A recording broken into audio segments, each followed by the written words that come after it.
there can be municipal council, a bigger body. Population can be up to 3 lakhs, more than 10,000 and up to 3 lakhs. Then after that, the big, we can say, the urban areas, they will have the municipal corporations like Delhi, Mumbai, Bangalore, Hyderabad, Kolkata. Clear? We have got municipal corporations. So based on the size and population density, population, various aspects are taken into consideration by the state. The status of Nagar Panchayat, we can say municipal council, and the municipal corporation is given. Okay? It is one aspect which is there in 73rd and the 74th Amendment Act. 74th Amendment Act.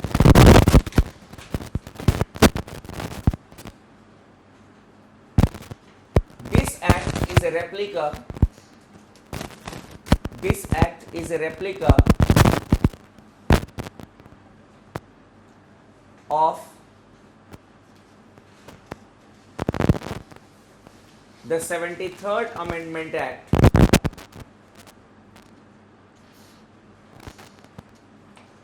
That is,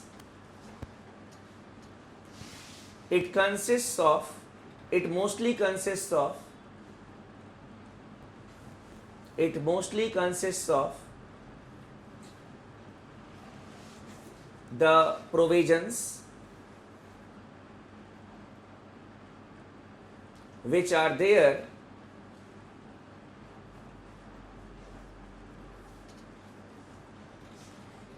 in the 73rd Amendment Act.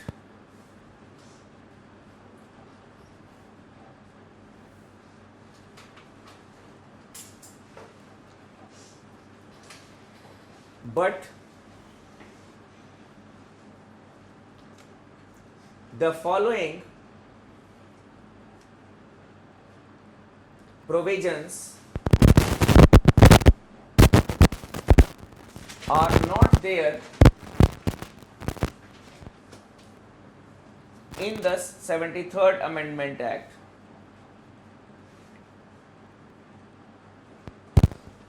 First,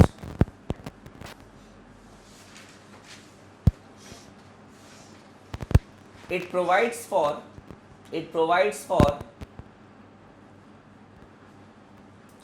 the setting up of setting up of Nagar Panchayats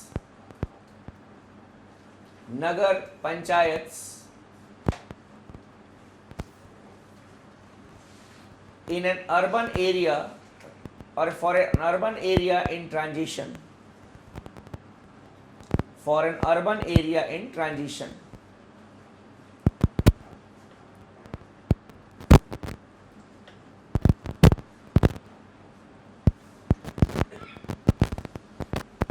Such urban areas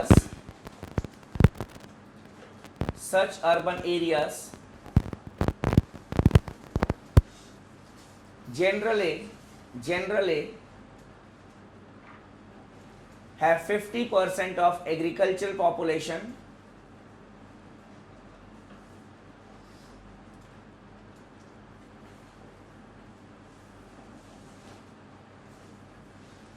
and the total population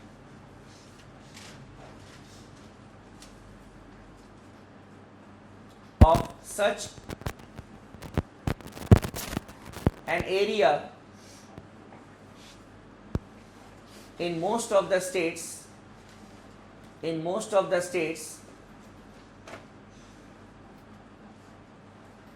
has been decided or has been fixed to 10,000 .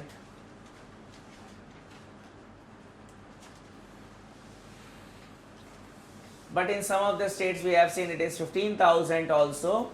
It all depends on the density of population. Another practical thing I'll tell you which may not be there in the books, when you visit a rural area or a village, you may be thinking that okay, it is Panchayati Raj system which is here, the Gram Panchayats are there. But in many of the villages, you will see that it is a Nagar Panchayat area. For example, if a big village is there or if a village is there, 2 ward of that particular village can be in the Nagar Panchayat. So 5-6 villages, 2 wards from each of them, and they can also constitute the Nagar Panchayat. It completely depends on your state government, because if combinedly in the 5, 6, 7 villages the density of population is more, we have got more shops, we can say the non-agriculture activity going on, so that combinedly can be, we can say, declared as the Nagar Panchayats. They will be coming under the Nagar Panchayats. So even whenever you become an SDM or we can say officer, you visit a state or your district or your subdivision, you should not behave like a layman there. Nagar Panchayat, we had read that it is only in the town or the cities. The status can be given in the rural areas also. This is a very practical thing which may not be there in your textbooks. Secondly, it provides for a municipal council. It provides for a municipal council for urban areas.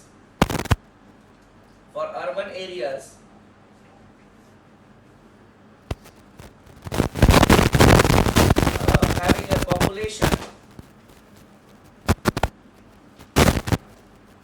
of more than 10 lakhs, so 10,000, more than 10,000, and normally up to 3 lakhs.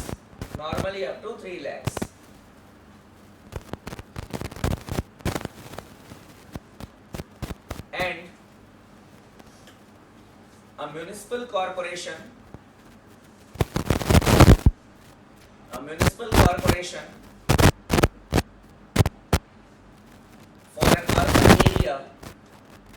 for an urban area having a population of more than 3 lakhs.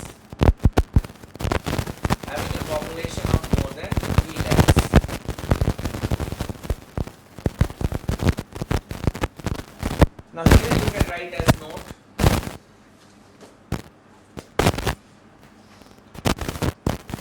The Nagar Panchayats and the municipal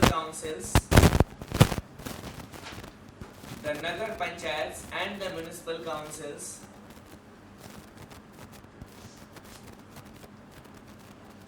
are created by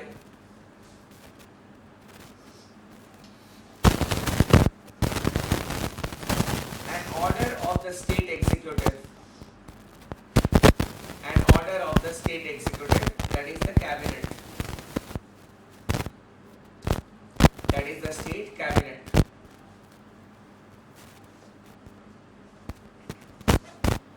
But the municipal corporation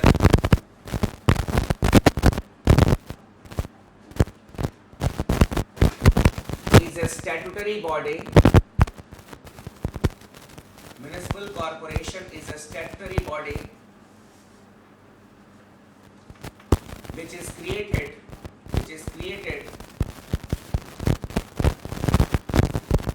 by an act of the legislature.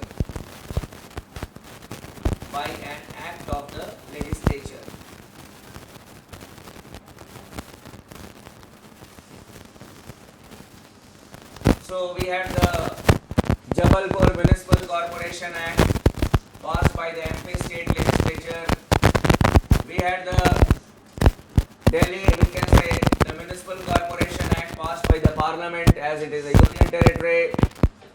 We have the Bombay Municipal Corporation Act passed by the Maharashtra State Legislature.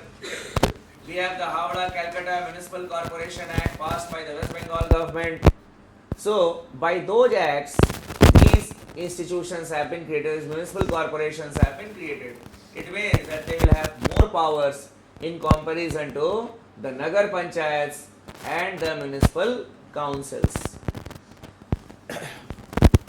Now coming to the next difference, you can write it. The municipal bodies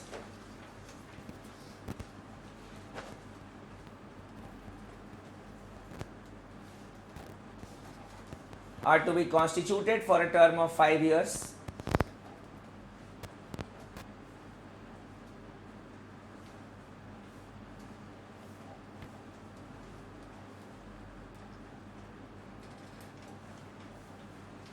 And the age to contest the election is 25 years.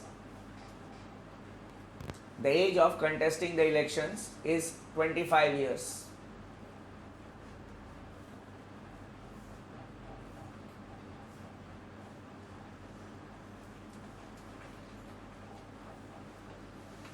The provisions of reservation and we can say the State Election Commission remains the same. Means 1/3 to seats to be reserved for the women. There is quota within the quota. Then the State Election Commission conducts the election. There is a provision for the Finance Commission. All these things are same. But another important, we can say, thing which is not there in the 73rd Amendment Act, you may write it. The Act provides for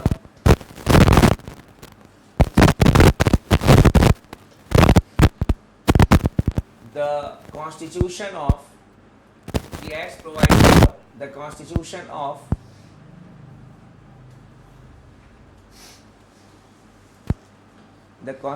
of Ward Committee, WARD, Ward Committee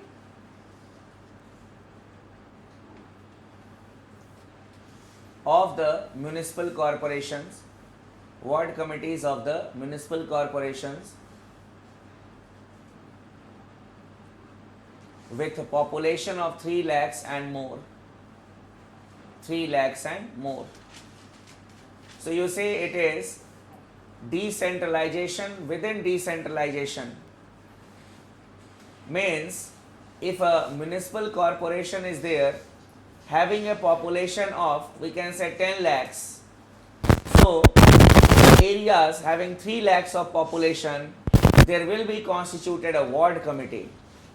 There should be constituted a ward committee. As in Delhi also, we have got various wards committees, that like the civil lines zone, we have the Karol Bagh zone.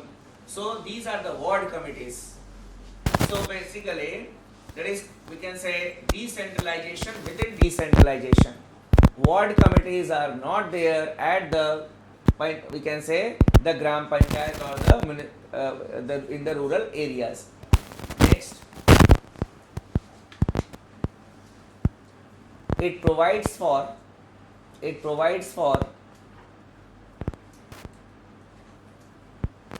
the constitution of district planning committee,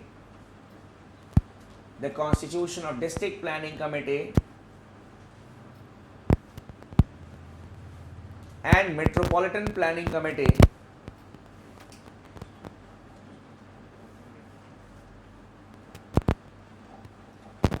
to prepare a development plan.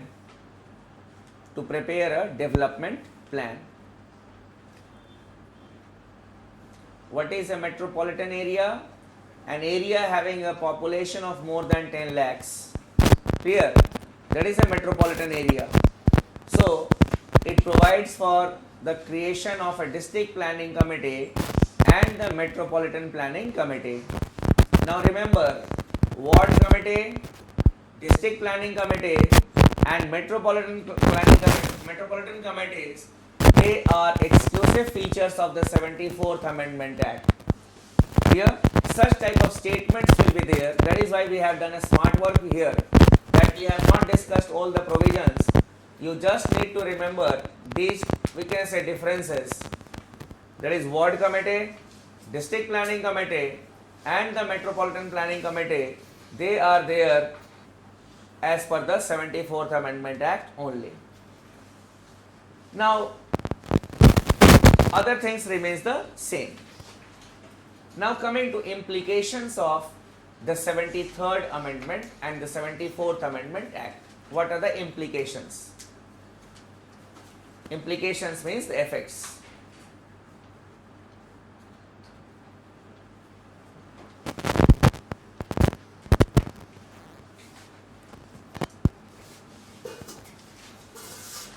First, it has led to constitutionalization .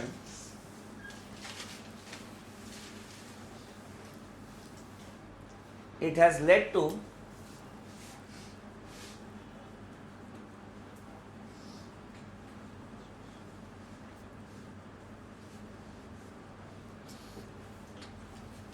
the constitutionalization of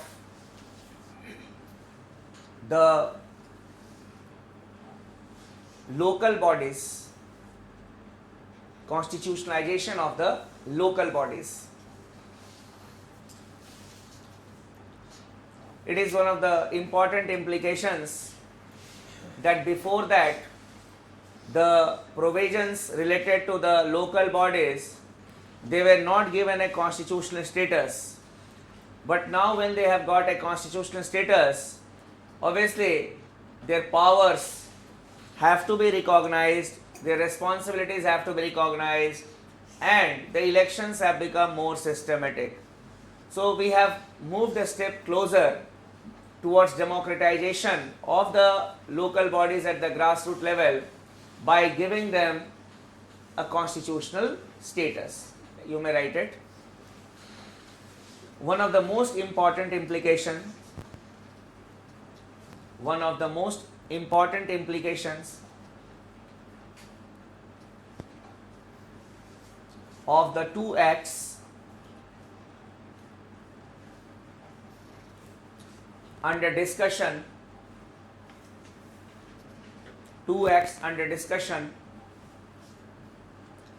is the conferring of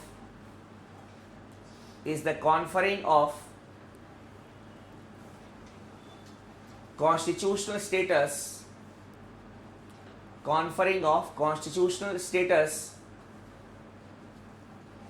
on the local governments.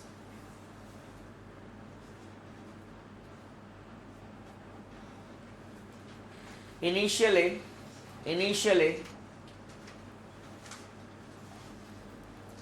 the Constitution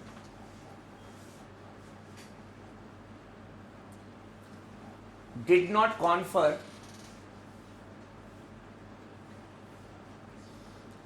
any special status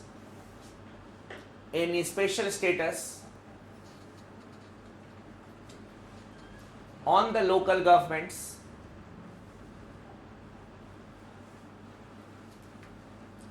except an article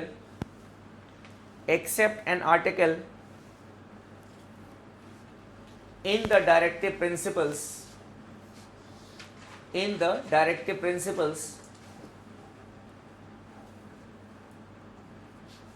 and an entry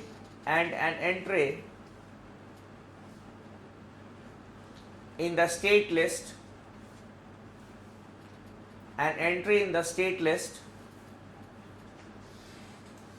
of the seventh schedule.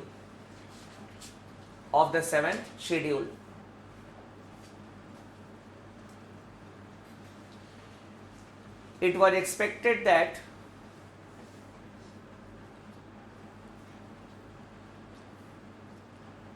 the state governments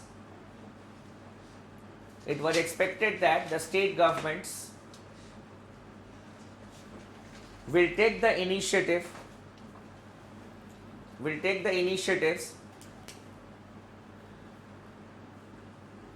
for organizing panchayats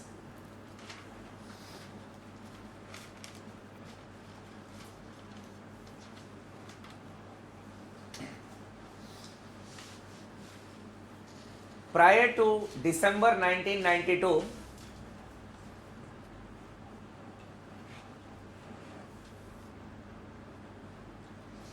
there was no uniform uniform pattern. There was no uniform pattern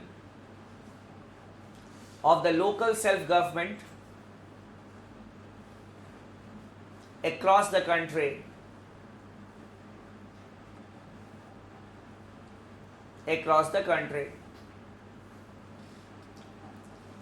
With the passage of the acts,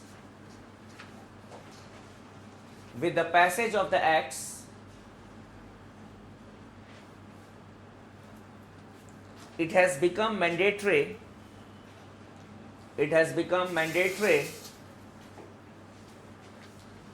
for the state governments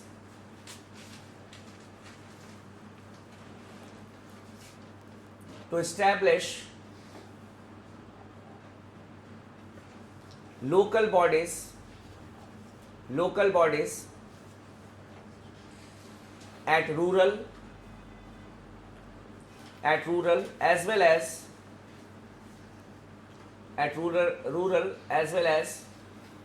in the urban areas.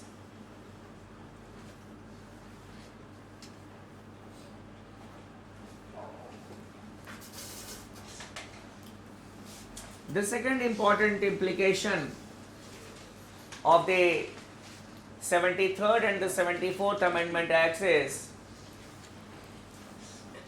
women empowerment.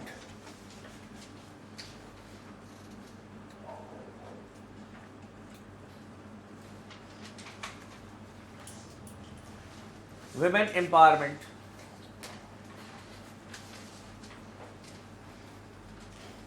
Basically, when we talk about the women in the rural areas, they are not only given, we can say they are not only discriminated, but basically their plight is also very bad. Urban areas में तो ठीक है, we have some NGOs which are working, we can have access to the media. So the type of systematic and the systemic exploitation that the women goes in our society can be exposed to some extent. Basically, if we talk about the societies in the world, not only the Indian society, but in almost all the societies, the women have been subject to a systematic and systemic exploitation. Systemic in the sense through the system. A system has been developed through which the women is exploited. And systematic exploitation. It is done through the system. So it's systemic and we can say systematic exploitation. A pattern of exploitation is there. Domestic violence, rapes, gang rapes, killing of female fetus, torture, many other things are there which we cannot imagine. So, reservation can be considered as a step towards silent revolution. A step towards silent revolution. And at least the women, they are getting empowerment, they can be elected to the local bodies and they can at least talk about the problems at a level, that is at the grassroots level. So it may help in the, we can say, the emancipation of women. In that sense, we can say that it has led to women empowerment, and in some of the states we have seen that reservation is 50% also, because the constitution says at least 1/3 of the seats to be reserved, but in some of the states we have seen even 50%. When the UPA government was there, it had moved a, we can say, constitutional amendment bill to make it mandatory to have 50% reservation for women in the panchayat bodies. But because of frequent, we can say, disruptions in the parliament at the fag years or the end years 2013-2014, the bill was not passed in the parliament. But an initiative was taken by the UPA government. लिख लो इसको. The acts provide for the reservation for women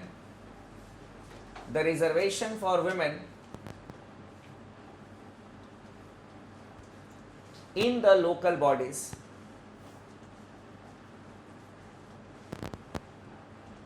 Some of the states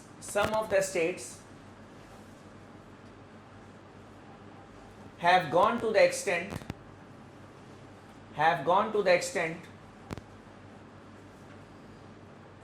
of providing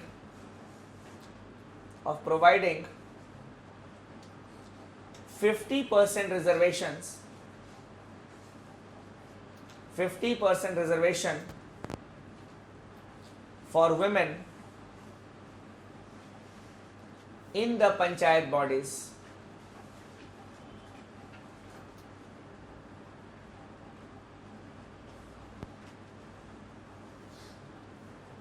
Reservation for women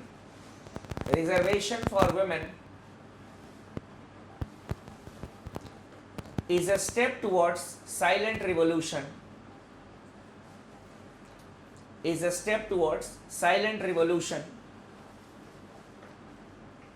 In India.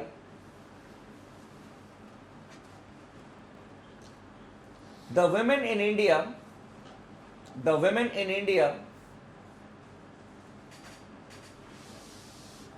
especially in the rural areas,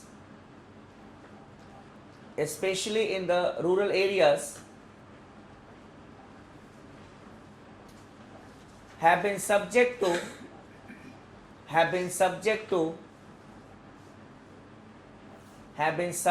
to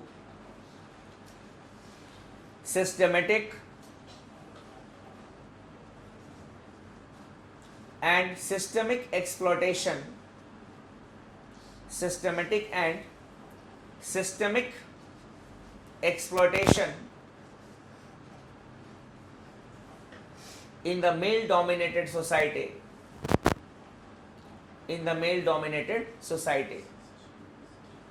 Why we have used it? आप देखो कोई भी law अगर आपके country का है, चाहे किसी भी फैमिली का, the law is there, it discriminates in the property laws, it discriminates in the divorce laws. Not only this, so a systemic, we can say, that is what we call it as systemic. That is, in the system also we have a provision which provides for exploitation of women. Apart from it, आप और भी चीजें देखोगे, society में भी there are certain norms. It is not, we can say, it is generally said, the feminists always say that the personal is political and the political is personal. Means the woman is kept busy in her household works too much that she is not able to take part in the political activities. घर में ही छोड़ दो, खाना बनाएगी, बच्चों का देखभाल करेगी. Obviously all the things should be given to women so that she cannot come outside. She will not be getting time also. She will not be coming outside and she will take part in the political process. This is the general idea. ये 2-4-5 लोग आप लोग पढ़ लेते हो, that is a very different aspect. But in most of the, we can say, families, this is the plight. That no, we'll have to, we can say, get into a work within 2 years, 3 years, otherwise we'll marry you. So this is, what is it? This is, we can say, a compulsion. And basically when we talk about women, we have got a famous statement in feminism: a woman is not born as a woman, she is made a woman. A woman is not born as a woman, she is made a woman. Here we are not talking about the sex of a person, we are talking about gender. There is a basic difference between sex and gender. A woman is not born as a woman. We all are born equal except the sexual differences. But, why are you laughing? Why are you crying like a woman? Crying is an attribute of a woman. Crying is an attribute of the women. Hey, why you are behaving? Why you are, we can say, behaving like a boy? Why you are walking like a boy? ये बोलते हैं खूब लड़ी मर्दानी वो तो झांसी वाली रानी थी. It is a feminist one. खूब लड़ी मर्दानी. What does it mean? It is a feminist one. कि जो लड़ाई झगड़ा करना, युद्ध करना, ये मर्दों का काम है. The women are not to indulge in this. That is, she fought like a, we can say, a man. So that is why I have used the word systematic and systemic exploitation. अरे क्या लड़कियों की तरह शर्मा रहे हो? What does it mean? कि these are the